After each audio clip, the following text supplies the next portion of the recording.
You're ready to record your music, so you Google best DAW for beginners and you immediately fall into a black hole of internet options. You'll see options like Ableton is best for beats, Reaper if you're on a budget and you don't want to pay for a DAW, Logic if you use Mac, Pro Tools because industry standard, whatever that means. And you're still staring at a blinking cursor, wondering if you made the wrong choice when you downloaded Audacity. Yes, you did. You actually did make the wrong choice. Audacity isn't a real DAW, but I digress. Here's the truth. Your DAW does not matter nearly as much as you think. What does matter, however, is what you do with it. It's simple. The best DAW for beginners is the one that helps you finish your songs, not merely start them and not do anything with them.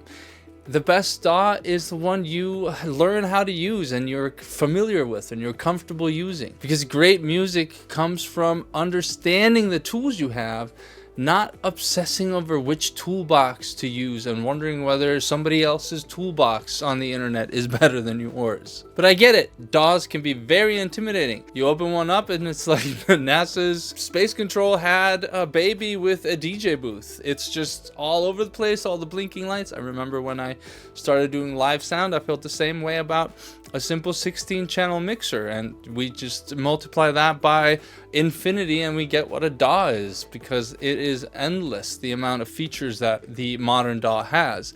But don't let that get in your way. We all too often fall into analysis paralysis. You want to feel in control of what you're doing, so it's actually easier to just keep comparing the tools, wondering which one is better, than actually taking the time to learn how to use the one tool that might help you the most. And if you're here, I'm assuming you have the goal of finishing more music, not just be super conversationally fluent in all the different features of all these DAWs that are circling around out there. And I want you to be less like the people that spend more time on Facebook groups arguing over these things and more like people that are promoting music they've actually finished. What this abundance of choice actually creates is analysis paralysis.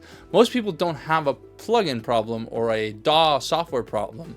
They have a focus problem. You can't focus on your music because you're too wrapped up in all the tools that you need to learn how to use and wondering whether you're using the right ones and thinking that maybe some other tools are better, instead of just working on the music that you're making, using the tools you already have at your disposal and finishing music that you can be happy to release. But hey, let's talk about what actually matters when you are choosing your DAW.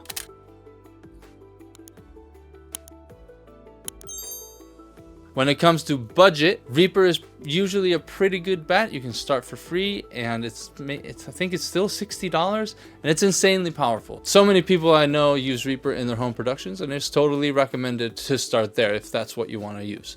GarageBand, if you're on Mac, is also a great starting point, especially if you don't want to be inundated with all the options, because GarageBand is sort of a light program. It's like the little brother of Logic Pro, which I use, and it's easy to get started there. So if you're on a budget or just getting started, try Reaper or GarageBand. And then depending on your workflow, you want to think about whether you want a loop-based program, a linear program, or a bit of both. Loop-based like Ableton, they're famous for their clip view.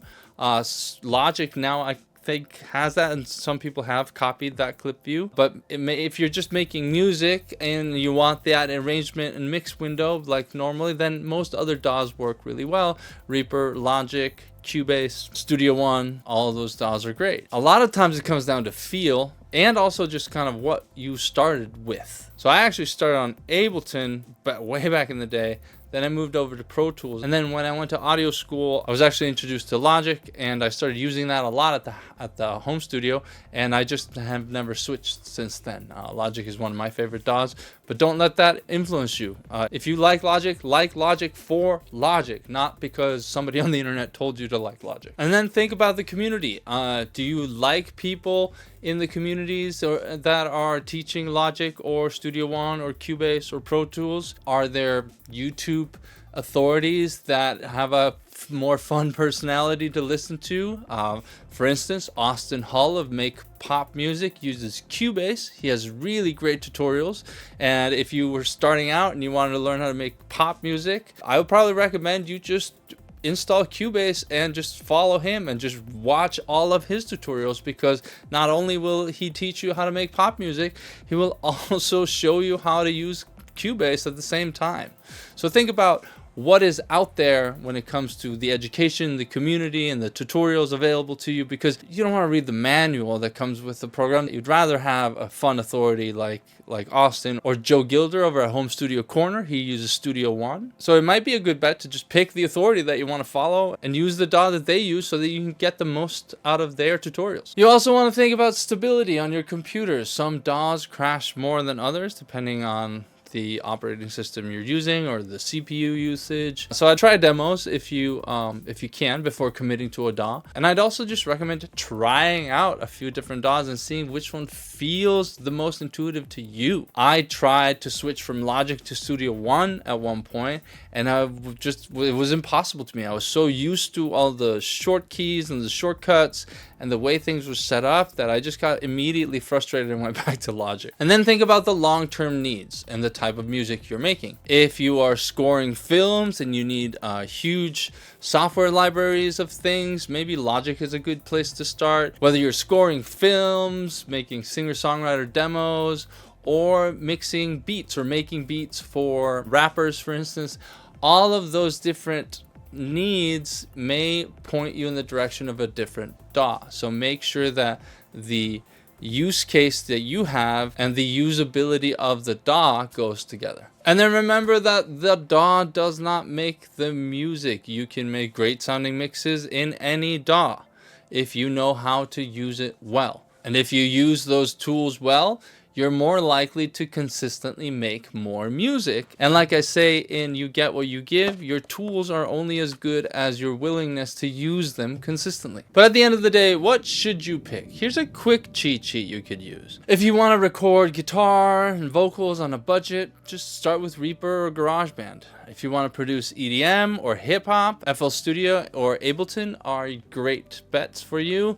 If you are looking to score films or compose, especially indie films or something that doesn't require huge expensive software libraries, you can get easily started with all of the software synths that are available inside Logic Pro, for instance. If you want to record bands in a big studio, you're likely to need to know how to use Pro Tools, because a lot of studios still use Pro Tools by default. So it's always good to have that knowledge up your sleeve, even if you use a different DAW at home. And then if you just want to start without overthinking it, whatever you already have, whatever is easy for you to access without pirating the software, of course. Just start with what you got. Upgrade when you outgrow it, not before. Your first DAW is kind of like your first guitar, your first instrument. It's not supposed to be perfect. It's supposed to get you playing. It's supposed to get you started. You'll probably switch later, and that's fine, or you'll just get better at what you have. And there's really no wrong choice when it comes to picking your DAW.